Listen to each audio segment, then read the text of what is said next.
Hey guys, welcome back to another episode of Dynasty After Dark. I'm your host Calvin Timms, and I'm back with my co-host Dale. We're back to finish up the last NFC division, and I'm excited. We are rolling through training camp, and we're wrapping up the offseason recaps just in time to coincide with the Hall of Fame game here this Thursday.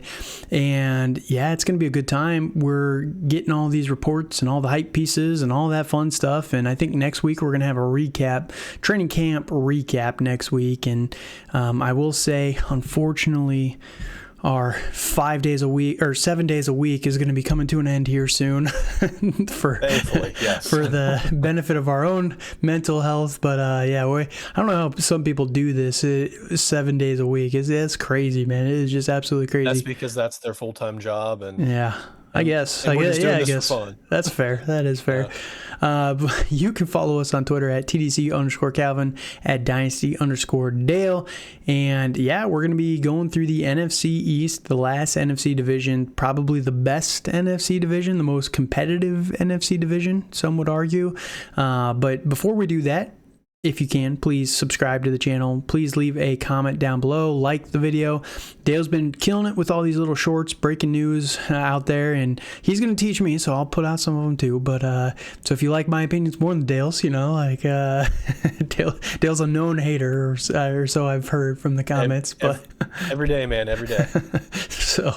But yeah, no, Dale's been killing it. So if you guys like some of our shorter content, just follow the channel, and we're going to be putting out more of that, I think, too, because those are a little bit easier, those 30-second, 60-second clips, giving some of our gut reactions to stuff. So we're not going to leave you guys hanging. We're going to still continue to pump out content leading up to the actual NFL season here in just a couple of weeks. I'm super excited, only about a month away, and it's going to be a good time. Dale, any last thoughts before we jump into this thing? Just only one. I'm glad to be back, and I can't wait to talk about a team that I think is almost Super Bowl ready.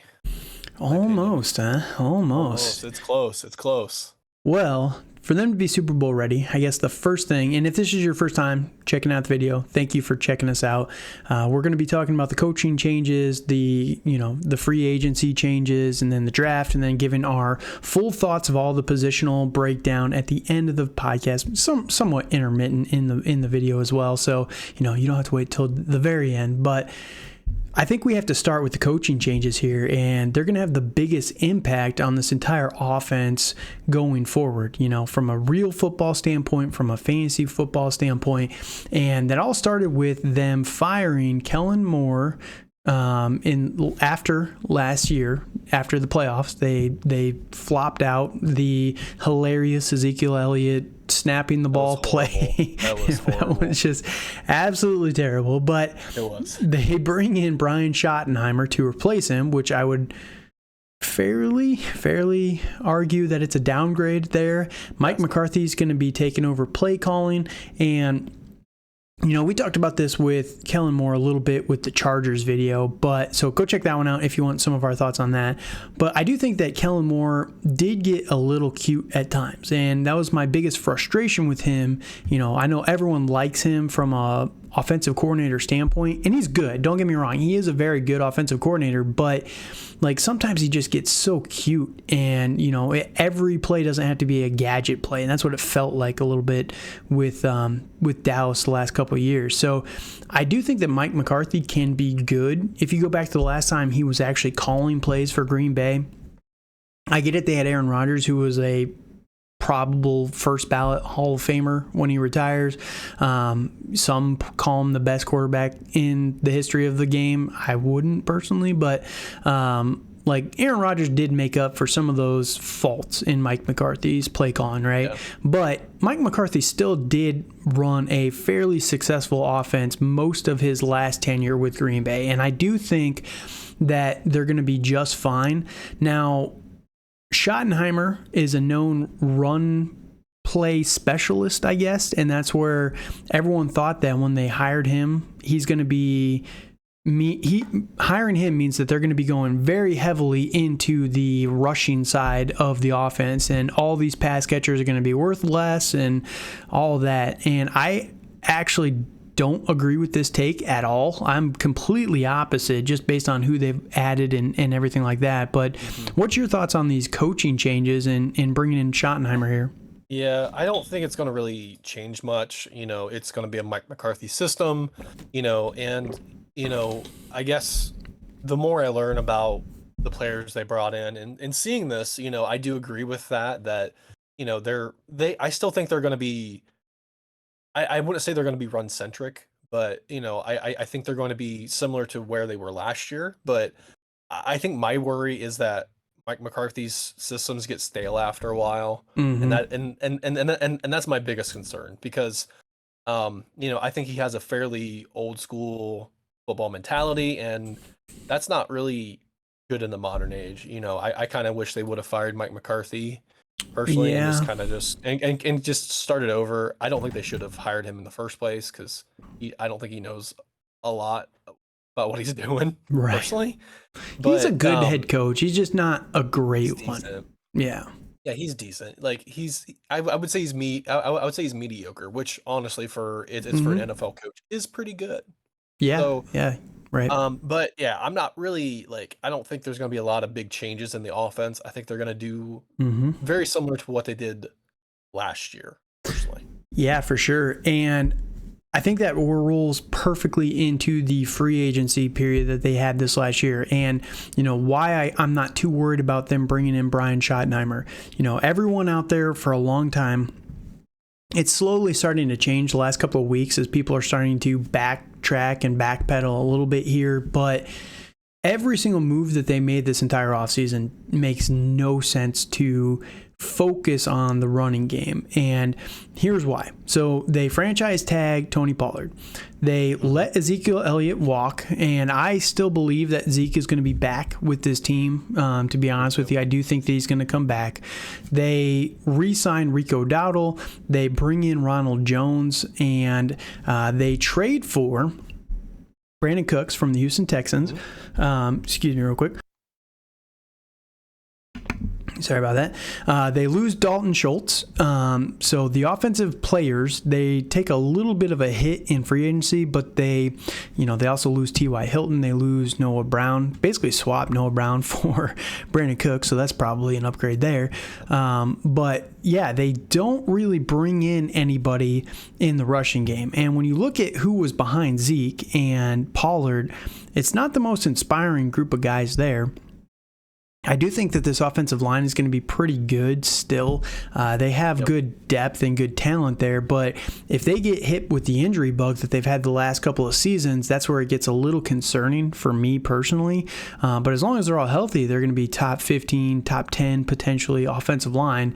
It's just a little scary for me that, one injury and all of a sudden you're kind of thrown into panic mode, and that's never a good feeling at all. So, they lost Connor McGovern on the offensive line. They lost Avante Collins, a depth piece there, but they really didn't bring anybody in either, and that's where it's just a little concerning. So, what are your thoughts on some of these free agents and how they've attacked the offseason this year? Yeah, I mean, I think it's a pretty. It was a pretty quiet offseason actually for the Cowboys, which the past few years they really have been. They don't really make a lot of too big of splashes like they typically do. Re-sign a lot of their guys, which is kind of what they did this past year. But I do think adding Brandin Cooks, it's trading for him, and then also getting Gilmore in a trade as well. I believe that those are two really big additions for them. Fair. Other than that, like their passing game was pretty. It was lackluster. Like they just didn't have the talent. Right. They didn't have the number 2 guy, is what it felt like. Right. Yeah. Right. Which I did like Noah Brown, but he's not a 2. He's like a 3 or a 4 probably, but yeah. So I think all in all, nothing major, but like they did lose a little bit of their older pieces. But I still think they're going to be primed and ready for a potential deep playoff run. Yeah, definitely. They just need to get over that mental hump. That's what it kind of feels like for this team. It's just they're always so good, but they just kind of crumble down the road.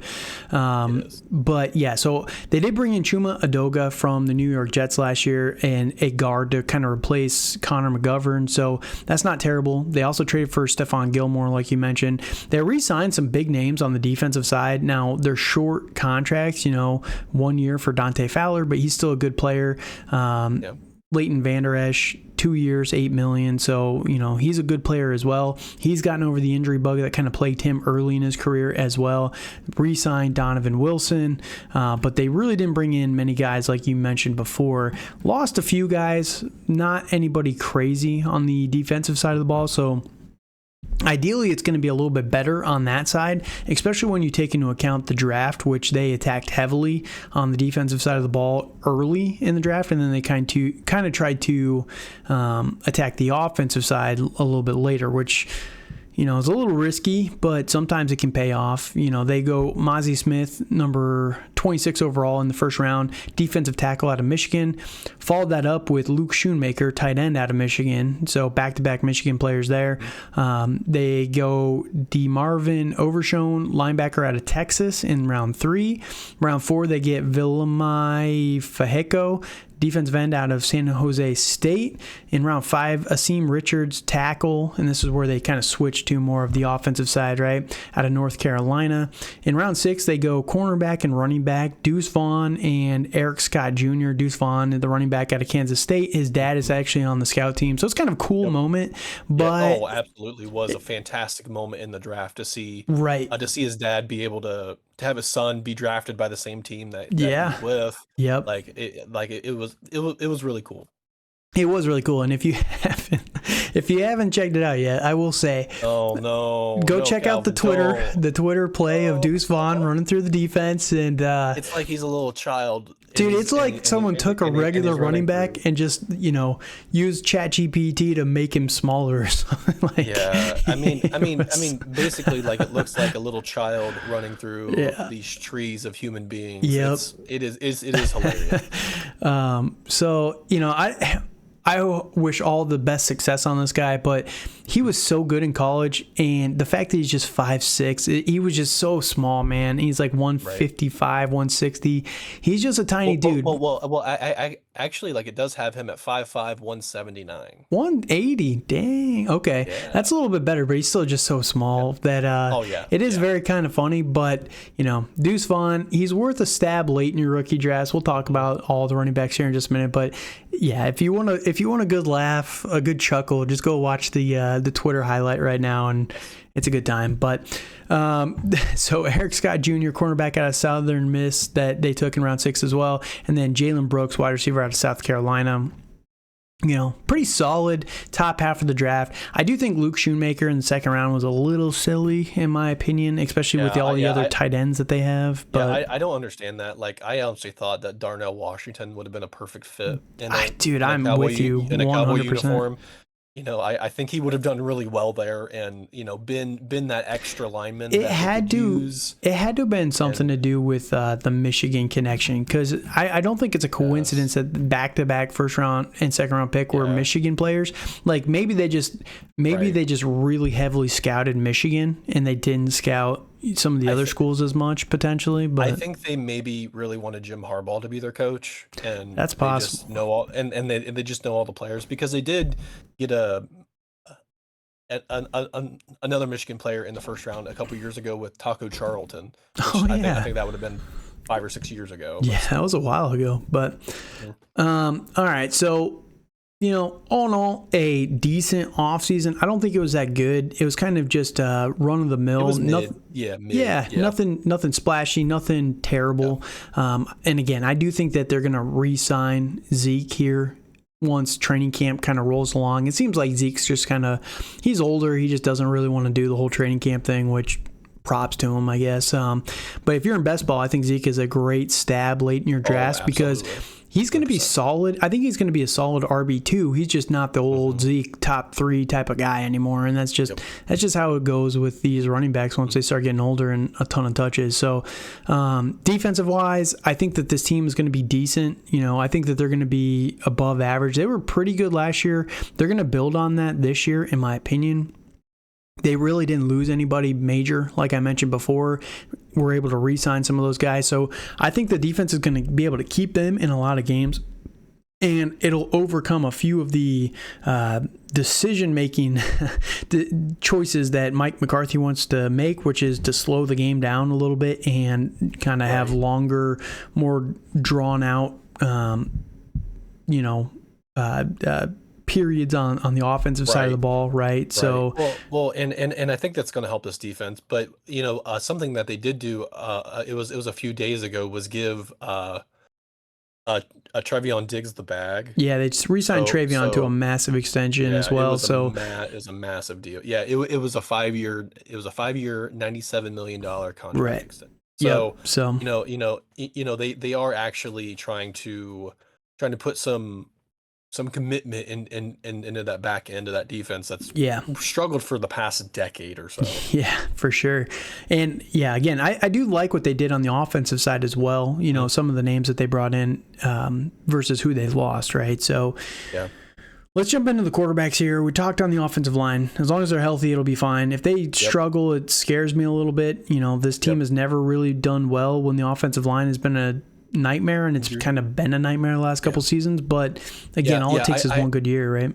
Yeah, I will say that I am worried about Zach Martin. I am a little bit worried about Zach Martin presenting to camp because he's already been holding out. He'll sign. He'll come eventually, though. He probably will, but still, it's a little worrisome that it's this late in a year and he wants a new contract, and that's not a good sign with somebody in Dallas, because Jerry does usually take care of his guys. Typically. He does. He also holds a grudge too. So there's that. That is true. But this offensive line should be fine. So let's just presume that it's middle of the road, and we'll kind of go from there with our rest of our skill players here. Dak Prescott, he's an interesting name right now in dynasty communities. Unfortunately, we're re-recording this one. We had a guest on the first time, and I messed it up, and, we lost all that one. But, we had a good conversation on Dak on the last one, but he's currently QB13 in Dynasty Consensus, and I think that's a little silly, personally. You've got guys like Tua above him. You've got Anthony Richardson. You've got, I like Trevor Lawrence. I like Lamar Jackson. But in 3 years' time, I could honestly see in 2 years' time, if Lamar Jackson cannot adapt to a Todd Monken system, I think that his limelight and his heyday might be over. Now, I think that he will. But in 2 years' time, Lamar's primarily rushing quarterback, and he'll be, about 30 years old. I think that he'll be kind of toning down the rushing side, and that's where he's going to be more of a consistent quarterback 2, upper end quarterback 2, where Dak I think has the potential to be more long lasting at the top there, but nobody wants to give him credit. And I know the last time we talked about it, you guys didn't agree with it either, but let's hear your actual thoughts again here on Dak Prescott. I'll probably end up changing my thoughts because that's the way Dynasty works and fantasy football works. I like Dak. I think he's pretty properly rated at the quarterback 13. So, I think the big struggle he had last year was he had the thumb injury. Right. Correct. If I am correct. Yeah. And he did miss a few games. He did. But it was early in the season too, right? Yeah, it was early in the season, thankfully. But also with that, he had a league high 15 interceptions. So right. So I want really quickly on that. I want to point out, this is one of those things that it's just I can never tell if people are.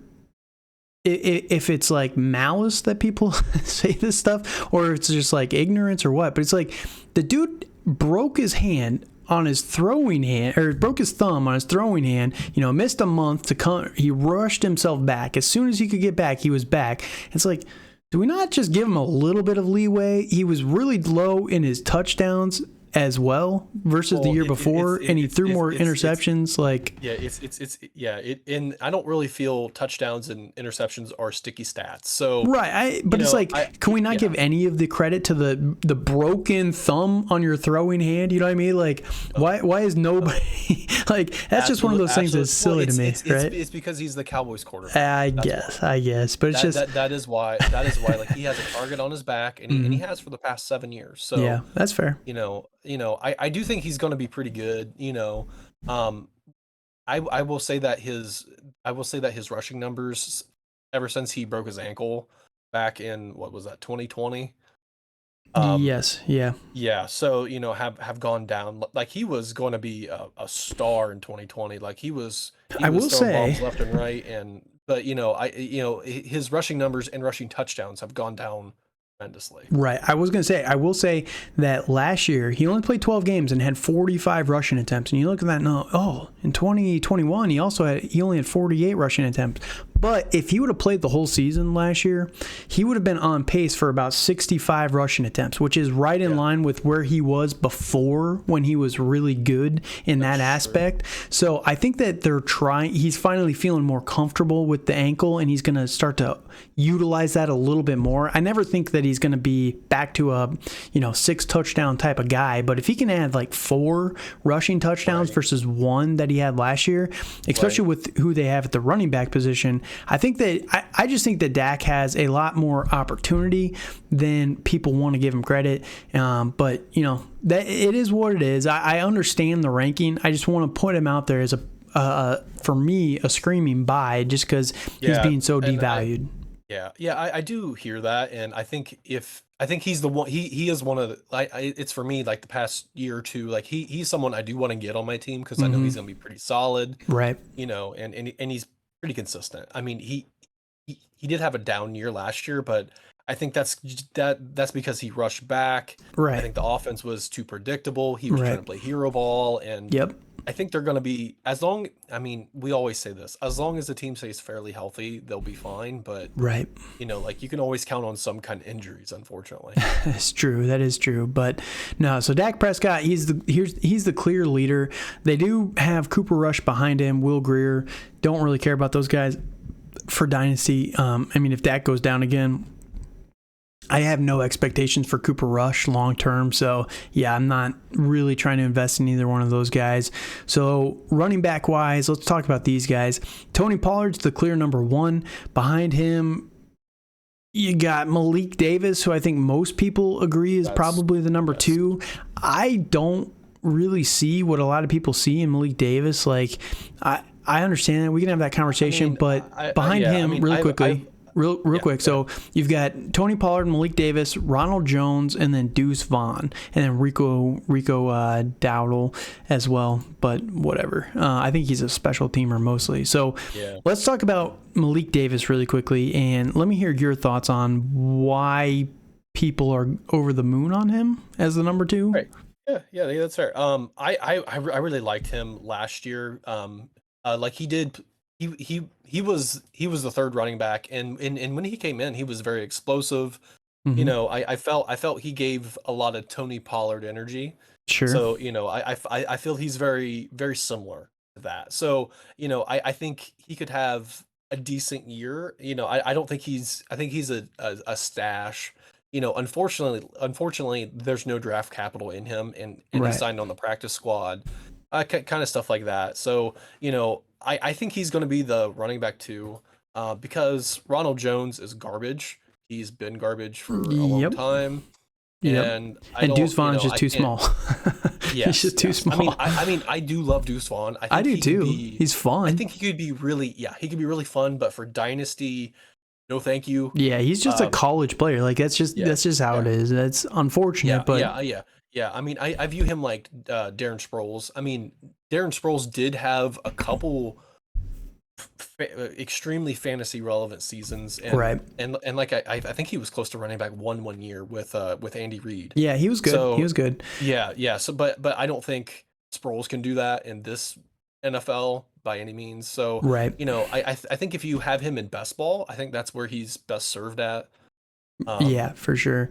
In And all honesty, so I will say, like, the only thing that perplexes me about Malik Davis, like, everyone thinks that he's going to be the grinder, and that's why I think that they're going to bring back Zeke, right? Because yeah, Zeke's just a big bodied dude still, and I know he slimmed down to like 215 the last couple seasons and lost some of his power and everything, but like Malik Davis is only 5'11", 202. Like, he's a small guy. He's not going to be a grinder. Like, he's not someone you want to have 300 carries, right?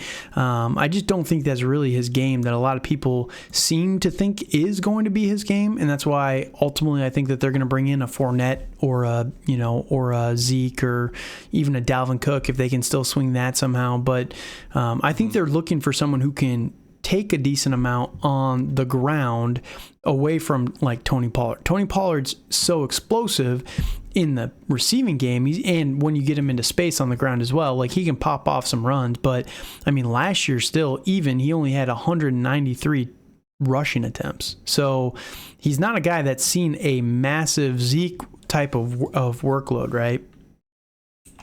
Yeah. So yeah, and I don't really think. I mean, even with Pollard, like I don't think he's going to have a Zeke type workload. Everyone's so excited he's going to be like the running back one. And he has all these opportunities, but he's never really done that.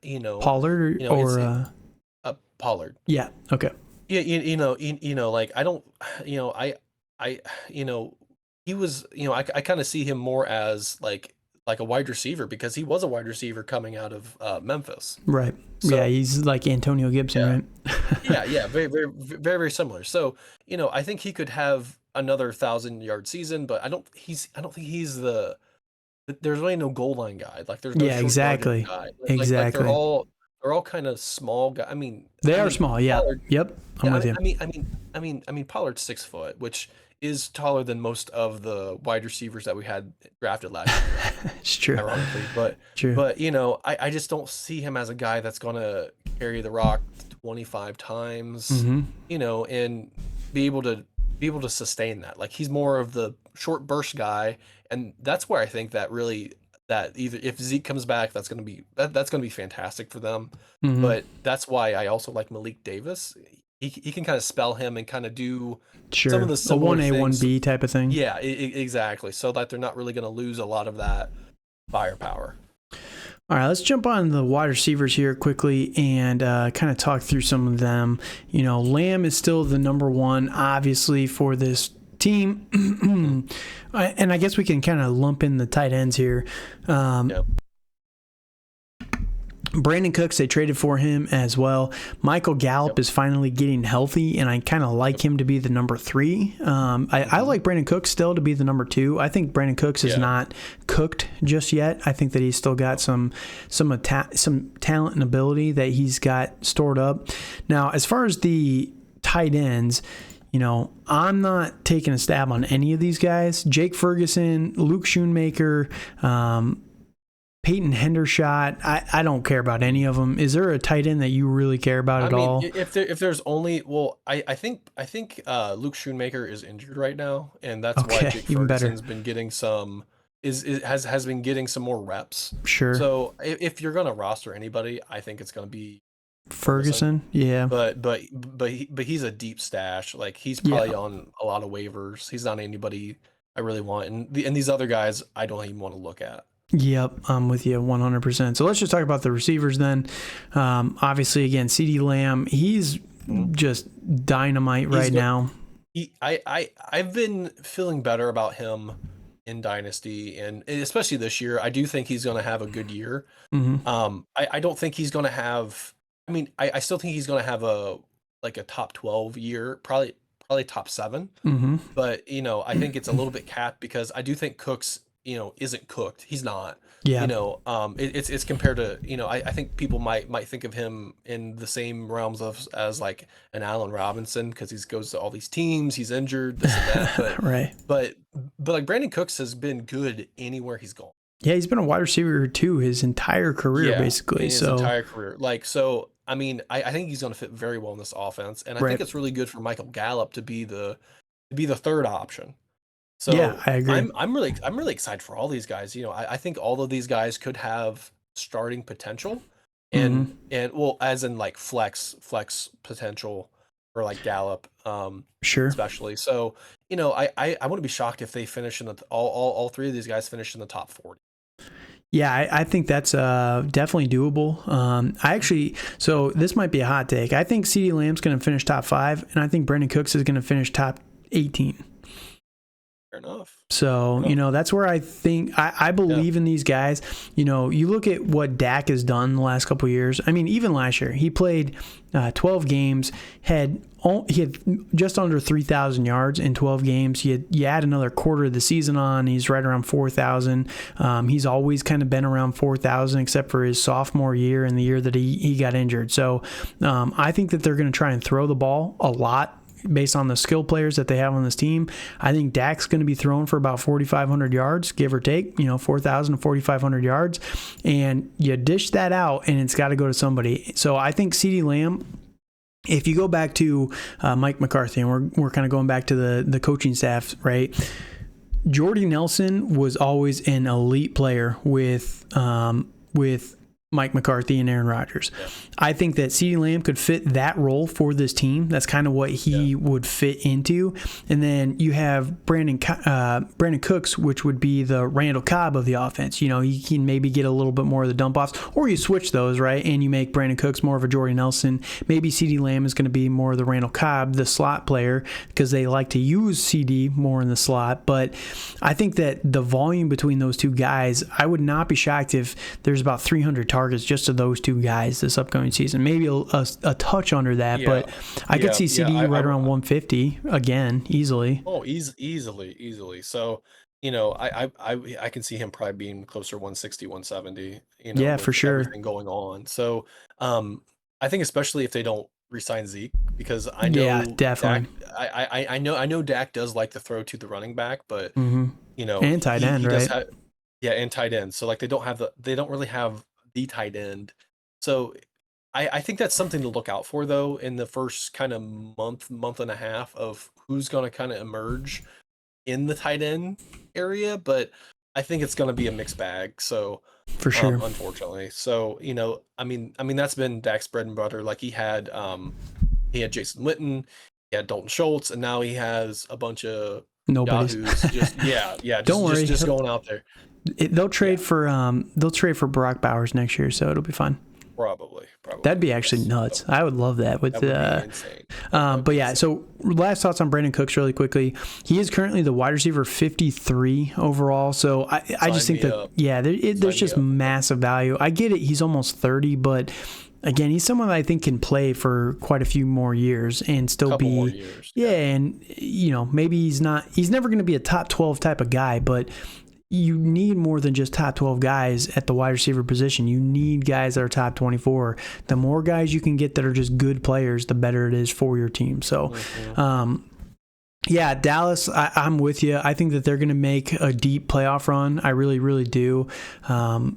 I think that this team is just loaded. Now, they just have to get over the coaching staff changes, but I think that they'll be okay. I don't think it's an elite coaching staff, but I think it's going to be just fine. And I think that they're going to, definitely be able to push for trying to at least get to the NFC title, maybe trying to overcome the Philadelphia Eagles. You'll hear our thoughts on those guys here in just a couple days, but any last thoughts on the roster here? Okay. All right. Well, thank you guys so much for joining us here today, and let us know your thoughts on our recap down below in the comments. You can hit us up on Twitter again one more time at TDC_Calvin or at Dynasty_Dale. We're making a Dynasty After Dark Twitter channel as well. Please don't steal that. But we're going to make an actual page. We also got a Facebook now too. I've had a Facebook, but I'm actually trying to do stuff on the Facebook, but I never use Facebook. I'm not a social media type of person. I hate all that stuff, but we're out there for you guys. So if you ever have any questions, hit us up on any of the social medias, and we can definitely get back to you guys. But until next time, thank you guys so much for listening, and have a good night.